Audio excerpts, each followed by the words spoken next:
বন্ধুরা, এসে গেছি আরেকটা নতুন ভিডিও নিয়ে। আজকে আমি আপনাদের জানাতে চলেছি সিরিয়ালের সব জনপ্রিয় অভিনেত্রীদের ডাকনাম নিয়ে। তাহলে চলুন বেশি দেরি না করে ভিডিওটি শুরু করি। অদ্রিজা রায়, দুর্গা দুর্গেশ্বরী এবং সন্ন্যাসী রাজার মতো অনেক জনপ্রিয় সিরিয়ালে লিড রোলে অভিনয় করেছেন অদ্রিজা রায়। এই অদ্রিজা রায়ের ডাকনাম হলো পুটু। অনুমিতা দত্ত, জি বাংলায় পাণ্ডব গোয়েন্দা ধারাবাহিকে বাচ্চুর চরিত্রে অভিনয়ের পর সান বাংলায় সাথী ধারাবাহিকে প্রধান নায়িকা বৃষ্টির চরিত্রে অভিনয় করছেন অনুমিতা দত্ত। অনুমিতা দত্তের ডাক নামটি হলো ঈশা। শ্যামৌক্তি মুদলি, স্টার জলসার ভীষণই জনপ্রিয় সিরিয়াল গুড্ডিতে প্রধান নায়িকা গুড্ডির চরিত্রে অভিনয় করেছেন শ্যামৌক্তি মুদলি। ভীষণই মিষ্টি এই অভিনেত্রীর ডাক নাম হলো মিষ্টি। ডোনা ভৌমিক, কালার্স বাংলায় জনপ্রিয় সিরিয়াল টুম্পা অটোওয়ালিতে প্রধান নায়িকা টুম্পার চরিত্রে অভিনয় করেছেন ডোনা ভৌমিক।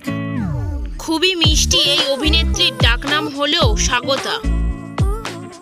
অন্বেষা হাজরা, স্টার জলসায় চুনি পান্না এবং জি বাংলায় আমাদের এই পথ যদি না শেষ হয় ধারাবাহিকের পর স্টার জলসায় জনপ্রিয় একটি সিরিয়াল সন্ধ্যা তারায় সন্ধ্যার চরিত্রে অভিনয় করেছেন অন্বেষা হাজরা।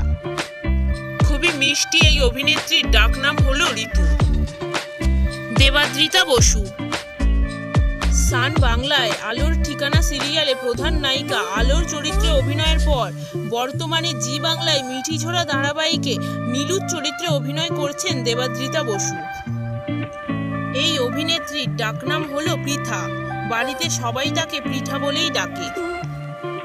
সৌমিত্রিষা কুণ্ডু, জি বাংলার জনপ্রিয় সিরিয়াল মিঠাইতে প্রধান নায়িকা মিঠাইয়ের চরিত্রে অভিনয় করেছেন সৌমিত্রিষা কুণ্ডু। খুবই মিষ্টি এই অভিনেত্রীর ডাকনাম হলো সৌমি। শ্রীতমা ভট্টাচার্য, জি বাংলায় কার কাছে কই মনের কথায় পুতুলের চরিত্রে অভিনয় করছেন শ্রীতমা ভট্টাচার্য। এই অভিনেত্রীর ডাকনাম হলো মৌ। মিসমি দাস, মিসমি দাসের ডাকনাম হলো মিমি। শ্রুতি দাস, দেশের মাটি ও রাঙা বউয়ের মতো অনেক জনপ্রিয় সিরিয়ালে অভিনয় করেছেন শ্রুতি দাস। শ্রুতি দাসের ডাকনাম হলো বাবি।